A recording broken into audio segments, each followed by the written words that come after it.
Olá, irmãos, que a graça e a paz de Jesus Cristo, nosso Senhor e Salvador, esteja sobre a sua vida.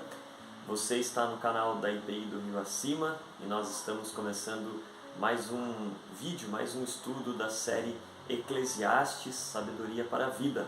Como o próprio nome já diz, nós estamos estudando o livro de Eclesiastes e trazendo para a nossa realidade, para que possamos, assim como o sábio Salomão, autor do livro, olhar para a vida da perspectiva de Deus. É assim que nós temos conduzido estes ensinos. E se você quiser conhecer os capítulos anteriores, você pode entrar aí no nosso canal, na playlist Sabedoria para Viver, Sabedoria para a Vida, e você vai ver os demais vídeos que já fazem parte dessa série. Além, é claro, do convite que eu faço para vocês de estar conosco, de conhecer a nossa igreja, a Igreja Presbiteriana Independente do Rio Acima. Nós estamos aqui bem próximo à Caixa Federal, na rua Antônio Carlos de Campos, número 263. Temos nossos encontros presenciais acontecendo toda quarta-feira, às 7h30, nossa reunião de oração. Aos domingos temos a escola bíblica, 9h30 da manhã, e o culto, 7h30 da noite. Qualquer um desses encontros você vai ser muito bem-vindo, vai ser uma alegria poder receber vocês aqui. Se você vier, você vem e fala assim: olha, eu vim a convite, pelo convite que eu recebi no encontro com a palavra. Nós ficaremos muito felizes em saber disso também. E agora eu quero convidar você a começar o nosso estudo aqui em Eclesiastes, no capítulo 6. Hoje nós vamos para o capítulo 6, hora de arregaçar as mangas, ler a palavra de Deus e refletir sobre o que ela tem a nos ensinar. Abra aí Eclesiastes 6 e nós faremos a leitura. O texto da palavra de Deus diz assim: há um mal que vi debaixo do sol e que pesa sobre a humanidade. Aquele a quem Deus conferiu riquezas, bens e honra, e nada lhe falta de tudo o que sua alma deseja, mas Deus não lhe concede que desfrute disso. Ficará para um estranho. Também isso é vaidade e grande mal. Se alguém gerar 100 filhos e viver muitos anos, até uma idade avançada, e se a sua alma não se fartar de bem, e além disso, não tiver sepultura, digo que um aborto é mais feliz do que ele. Pois o aborto vem ao mundo para nada e desaparece na calada da noite, e nas trevas encobrem o seu nome. Não viu o sol, nada conhece, porém tem mais descanso do que o outro, ainda que aquele vivesse 2 vezes 1000 anos, mas não desfrutasse do bem. Por acaso não vão todos para o mesmo lugar? Todo o trabalho do ser humano é para a sua boca, contudo o seu apetite nunca se satisfaz. Pois que vantagem tem o sábio sobre o tolo, ou o pobre que sabe como sobreviver? Melhor é os olhos que veem do que aquilo que a alma deseja. Também isso é vaidade e correr atrás do vento. Tudo o que agora existe já recebeu um nome há muito tempo. E sabe-se o que é o ser humano e que nada pode enfrentar que é mais forte do que ele. Contudo, aumentam as palavras, aumenta a vaidade. Qual o proveito que se tem disso? Pois quem sabe o que é bom para uma pessoa durante os poucos dias da sua vida de vaidade, os quais ela gasta como sombra? Quem poderá lhe dizer o que vai acontecer debaixo do sol depois que ela morrer? Bom, esse é o texto que nós vamos usar para reflexão neste vídeo. O texto da palavra de Deus em Eclesiastes 6, os 12 versículos desse capítulo. Primeiro, quando a gente lê esse texto, logo a gente percebe que ele é um dos mais, vamos dizer assim, os mais sombrios, né? Reflexões duras, pesadas do sábio Salomão. E como nós já estamos vendo em Eclesiastes, esse capítulo ele vai apenas reafirmar uma série de desilusões humanas presenciadas ou assistidas ou vividas na própria pele pelo sábio Salomão, a quem aqui no livro ele se autodenomina o pregador. E ele faz essa análise em perspectivas diferentes, em momentos da vida diferentes, em situações adversas, situações de alegria. Até o momento nós vemos que para o autor o prazer e a satisfação são um presente de Deus. E nos primeiros versos desse capítulo ele fala isso, né? Uns que têm riqueza, que têm de tudo, mas Deus não lhes deu o prazer de se satisfazer daquelas coisas. Então a consciência dele é que o prazer, a satisfação é algo que vem de Deus.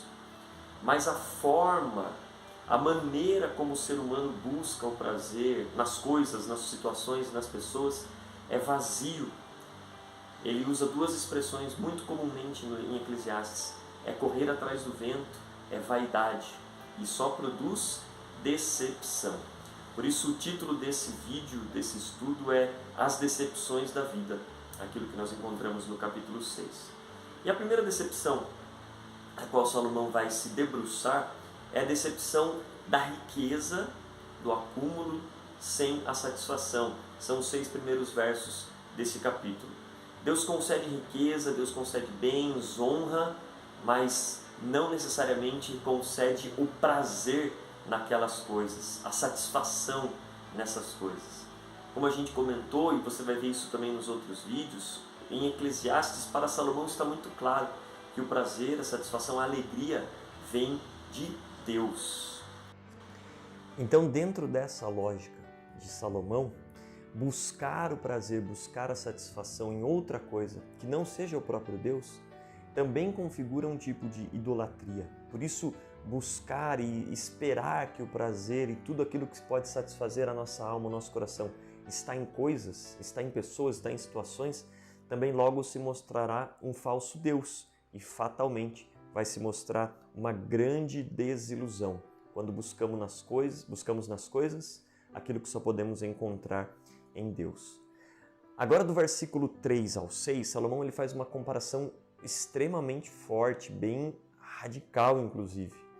Ele fala sobre alguém que é próspero, alguém que viveu muito tempo e gera muitos filhos, né? Um sinal de muita prosperidade naquela época, né? Ele faz até o exemplo, alguém que vive 2 vezes 1000 anos, que tem 100 filhos, mas ainda assim não encontra prazer para a sua alma. O sábio é radical quando ele diz que, comparado uma vida assim, de alguém que viveu tanto e teve tanto, mas não alcançou alegria, é mais feliz aquele que é o fruto de um aborto. É forte isso. Mas o que Salomão quer dizer? Um aborto, alguém que nasce e imediatamente morre, ou nasce morto, né? O famoso nate morto, ele não viu as coisas da vida, ele não precisou se desgastar, não precisou sofrer, e a vida dele ali já encontrou o seu fim, e como diz o texto, né? Logo aquilo ali já passa.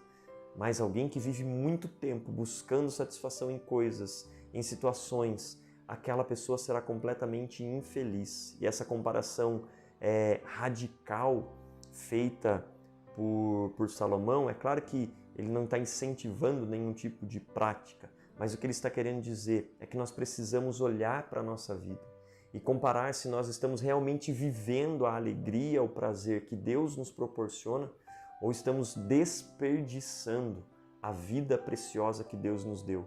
Graças ao Senhor nós estamos aqui, nós nascemos, crescemos, nos desenvolvemos e temos o conhecimento do Senhor e devemos aproveitar isso muito bem, porque a vida é algo muito precioso. Essa é a comparação que Salomão está fazendo. Agora um segundo ponto, né? Aqui ele fala da decepção com a riqueza e com as coisas. Agora, a partir do versículo 7 até o 9, ele faz uma relação com a decepção em relação ao trabalho, um trabalho sem contentamento, uma busca, um envolvimento, um desperdício de energia numa coisa onde não vai conseguir se contentar. Aqui Salomão, ele aborda os esforços pela sobrevivência, né? E também os esforços pela sabedoria. E é interessante que ele coloca em oposição o rico e o pobre e o tolo e o sábio. Ambos, o rico e o pobre, trabalham, no fim das contas, para o seu sustento, para comer. E o sábio e o tolo, eles estão ali, de alguma forma, em relação à sabedoria, eles estão em oposição. É evidente que de ambos, né? Tolo e sábio, é muito melhor ser sábio. Contudo, o que Salomão está fazendo aqui a menção é aquele que acha que a sabedoria, a inteligência, a erudição é algo que vai trazer a satisfação, as respostas, que vai poder produzir nele um contentamento em relação à vida de tanta sabedoria. Para quem espera isso da sabedoria, ele não é muito diferente do tolo. E a comparação que ele faz em relação ao trabalho é que todas as pessoas, no fim das contas, usam o seu trabalho como um meio de sobrevivência. Tanto aquele que trabalha muito, que quer ter, que quer acumular, quanto aquele que simplesmente se satisfaz com o pouco. Ou seja, a resposta não está no trabalho, a resposta não está na sabedoria para a satisfação, para sermos completos, para sermos plenamente felizes. Mas essas coisas podem sim ser usadas em Deus como um instrumento para a produção da verdadeira alegria. E aí no terceiro ponto, a partir do versículo 10 até o final, até o versículo 12, Salomão aqui ele vai falar sobre a decepção do ser humano em relação às situações da vida para as quais não temos respostas, as perguntas sem resposta.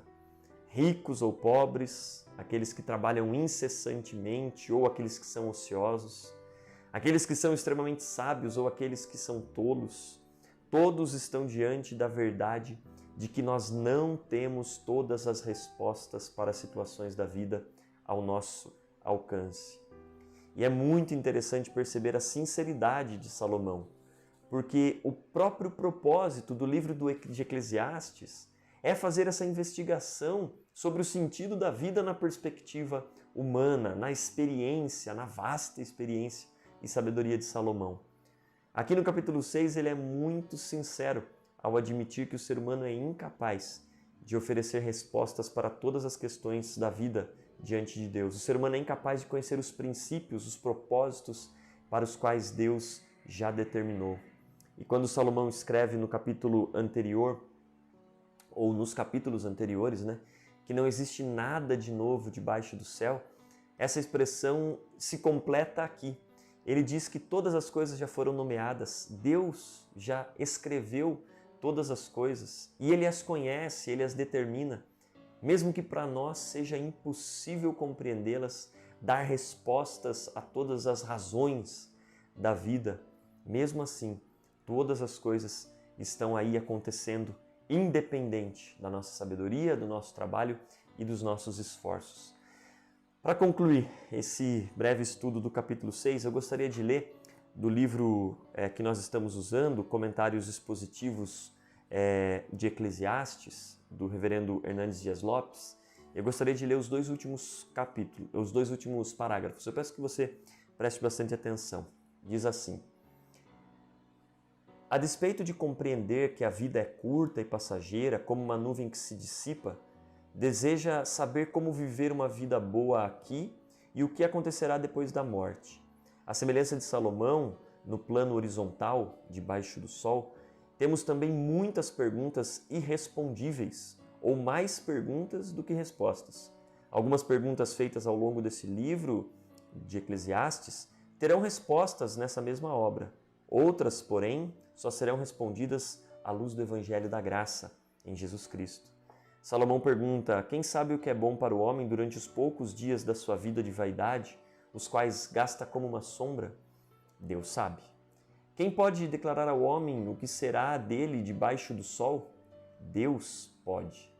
O mundo não está à deriva, Deus tem um plano eterno, perfeito e gracioso para cada um de nós. A vida não é sem propósito. Sabemos que para nós o viver é Cristo e o morrer é lucro, como diz Paulo em Filipenses 1:21. Sabemos que não precisamos pensar que seria melhor estarmos mortos do que enfrentarmos as decepções da vida. Sabemos que Jesus veio para que tenhamos vida em abundância e que Ele satisfaz todos os nossos desejos. Sabemos que o céu é a casa do Pai e sabemos que o Senhor enxugará dos olhos todas as lágrimas. A resposta para as nossas perguntas, aquilo que satisfaz a nossa vida e que nos faz valer a pena ter nascido e estarmos vivos, está em Jesus Cristo. Talvez a gente possa olhar para o livro de Eclesiastes como um grande prenúncio da ansiedade humana pela vinda do Messias. E ela se concretiza no nosso Senhor e Salvador. Por isso, diante de tudo o que a vida nos propõe, sejam coisas boas ou coisas ruins, sucessos ou fracassos, alegrias ou decepções, Em tudo nós devemos olhar para Cristo, que Ele é o autor e consumador da nossa fé. Ele é o princípio, o meio e o fim, o único pelo qual nós nascemos, vivemos e um dia encontraremos com Ele na glória da sua presença. Que o Senhor te abençoe através dessa palavra e em nome de Jesus que você possa continuar conosco nos próximos estudos. Eu quero orar pela sua vida nesse momento. Pai, assim como eu creio que muitos dos meus irmãos e amigos que estão assistindo também têm passado experiências nas suas vidas, ó Pai, às vezes boas, às vezes ruins, e diante de tantas situações, muitas vezes nos vemos sem respostas. Essa é a realidade, Pai. Assim Salomão também observou a vida debaixo do sol, diante de todas as suas experiências.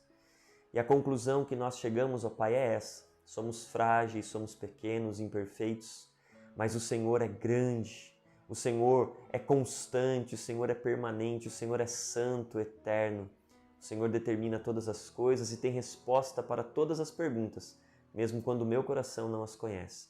E nós queremos descansar em Ti, Pai. Descansar em Cristo, que veio para nos apresentar esse Deus maravilhoso e para nos dar a convicção de que tudo que a vida tem para oferecer aqui hoje, por melhor ou pior que seja, ainda são apenas uma sombra da eternidade, da glória eterna, da plenitude de alegria que devemos viver na Tua presença. Enche o nosso coração, Pai, dessa esperança.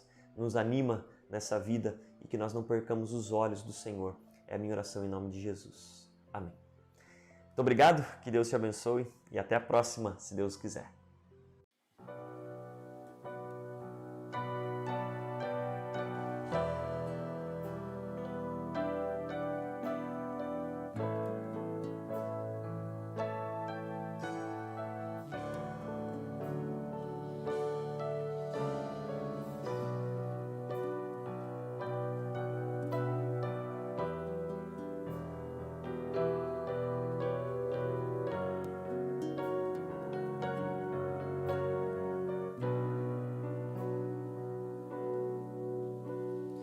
Sei que tudo podes, meu amado, nenhum dos teus planos é frustrado, ainda que com perdas e com dor, eu sempre seguirei a Ti, Senhor. Bem sei que tudo podes, meu amado, nenhum dos teus planos é frustrado, ainda que com perdas e com dor, eu sempre seguirei a Ti, Senhor. Os Teus caminhos posso não entender, Senhor, mas sei que tudo é visando o meu crescer. Se lutas e tribulações eu tenho